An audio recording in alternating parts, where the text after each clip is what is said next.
There was a lot of fakery with it, right? When I first got into flat Earth, tons of midnight sun in the north footage, nothing of the south. We point that out.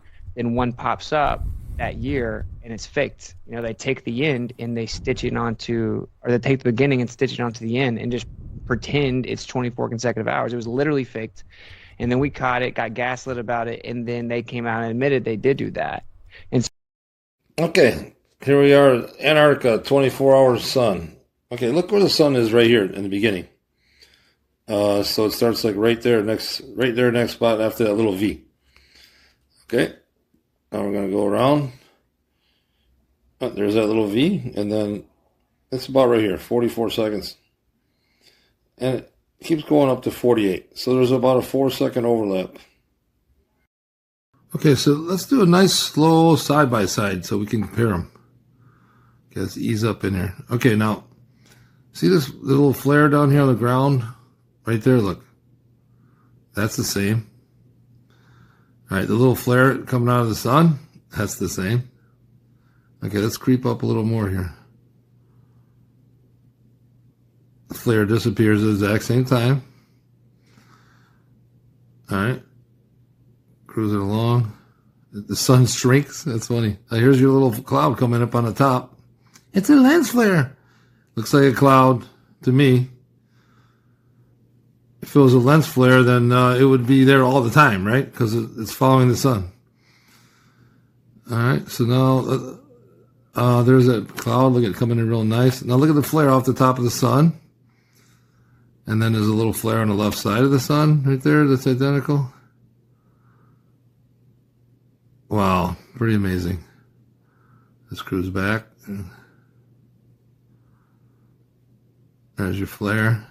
There's the one on the ground. Right there. What can you say? I don't think. What was your third question that I forgot? Did we? What is there a 24-hour? Yeah. Second footage. The 24-hour live footage. So live footage. So by that you mean there's like 24 hours consecutively unedited? Yeah, because that's what was basically, they faked it for years, and then that's what was promised. So yes, okay. So live stream. When we got there, they tried to set up a live stream, and this is one of their excuses for not giving us the Wi-Fi. They didn't want to take any chances with the bandwidth. They wanted to go live. Mark was there and tried to put it on Candace's Rumble. They set up a phone and you had to manually move it and track it. At like 12 hours, a little after 12 hours, the phone crashed. So the live stream didn't work. And one last thing is the 24-hour live stream that we attempted down there. There were a couple of factors that happened. So Will brought his own Starlink. He brought this gigantic, it's like a marine, it's like a $2,500 antenna because you need a special Starlink for Antarctica, apparently. So he set it up at home. He tested it. It worked. Didn't leave it powered up for long and brought it down to Antarctica. Apparently, it required a software update, which went at 3 o'clock in the morning, Antarctica time, which was still broad daylight down there. And that took it offline. So you saw that with Mactoon's live stream. He got kicked off at 3 o'clock. It sucks. He should have done that software update before, but there was really no way of knowing that that was going to happen. The other factor was we were using Will's cell phone to stream to Rumble. And Rumble is a great platform. I'm a big fan of their free speech initiative and lack of censorship, but it's not quite as robust as YouTube. So we were using the Rumble Studio app on Will's Android phone, and that we had trouble getting it started. I don't know if any of you saw it, but it started in black and you could hear me, but you couldn't see us. Then we finally got the video on there. And so that was going great. We were manually moving the camera to track the sun. But when we got kicked off the internet, when Starlink did its reboot, that app would not let us rejoin the live stream without completely starting over, deleting the link, start creating a new link.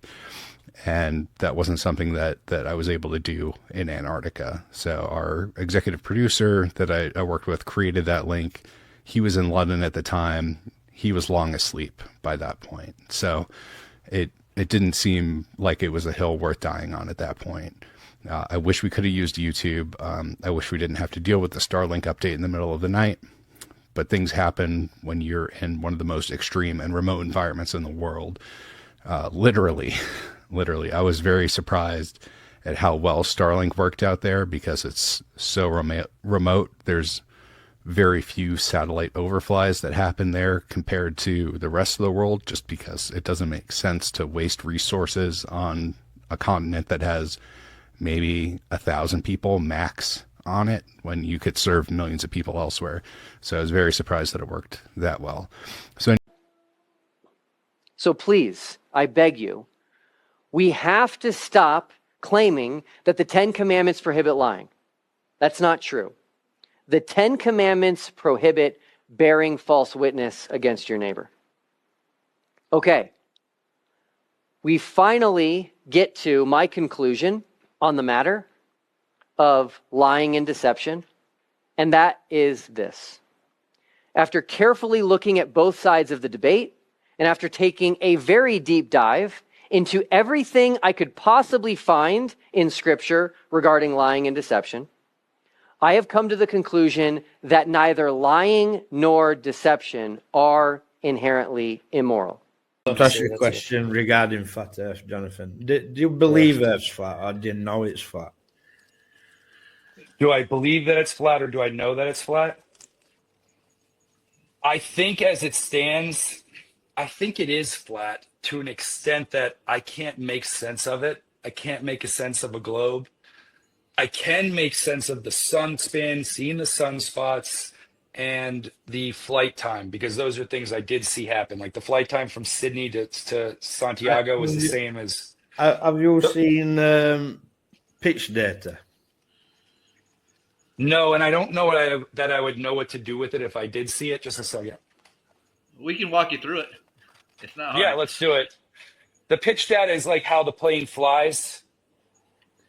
Yeah, the up and down of the actual aircraft itself, whether it's going down, nose is pointing down or pointing up, right? Yeah, and its altitude. Yeah. And Right. this is We'll walk you through it, but the bottom line is, with this pitch data, right? Anybody who got on an aeroplane to go to Antarctica proved Earth flat. No ifs, no buts. You know what I mean? So all this palaver going down there looking at a light in the sky, you all went on an airplane and proved Earth were flat. Which adds to 33 because I'm a masonic shield. He just said, he spoke pretty quick there, that he was married on 11/11/11, which equals 33. Let's take a look. I don't believe in Christianity. Jesus Christ can suck my dick. When the book of the law is studied, it can be seen to be a set of ciphers and riddles meant to conceal the lost words of the Temple of Solomon, which Crowley claimed to have discovered while researching the Zohar and Freemasonry. So in my mind, anyone who dismisses reading any of his work is not really looking for the truth. So you just heard there from Jeran himself those very blasphemous statements about Jesus Christ, but he praises Crowley. What are we going to talk about tonight, Dave? We're going to be discussing the TFE by Will Duffy, which is he calls the final experiment, and how we think it may have been accomplished. Basically, what you're saying is that you think that they faked the sun down there. Absolutely.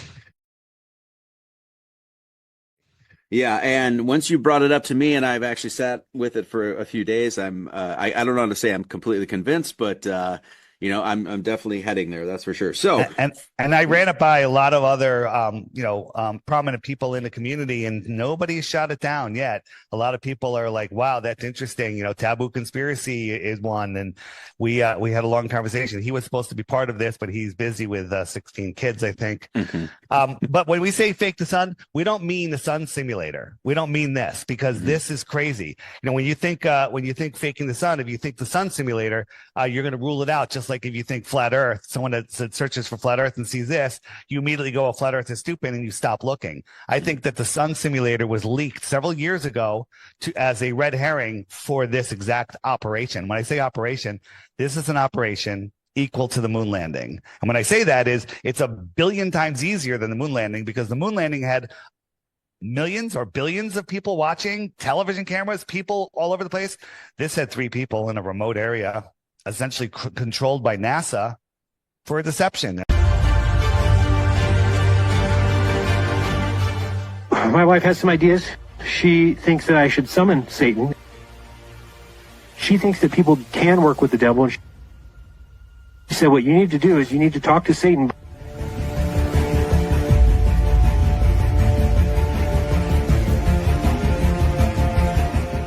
Now he's back.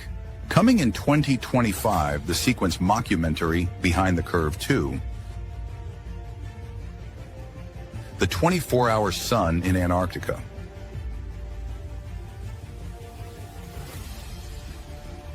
Never before seen in over 140 years of Antarctica exploration.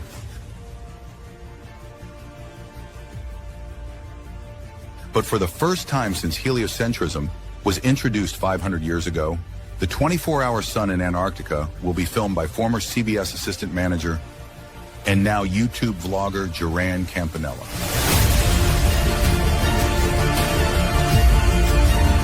Who needs scholars, explorers, scientists, academics, when former CBS assistant manager and now YouTuber can go to Antarctica and film the never-before-seen 24-hour sun in Antarctica?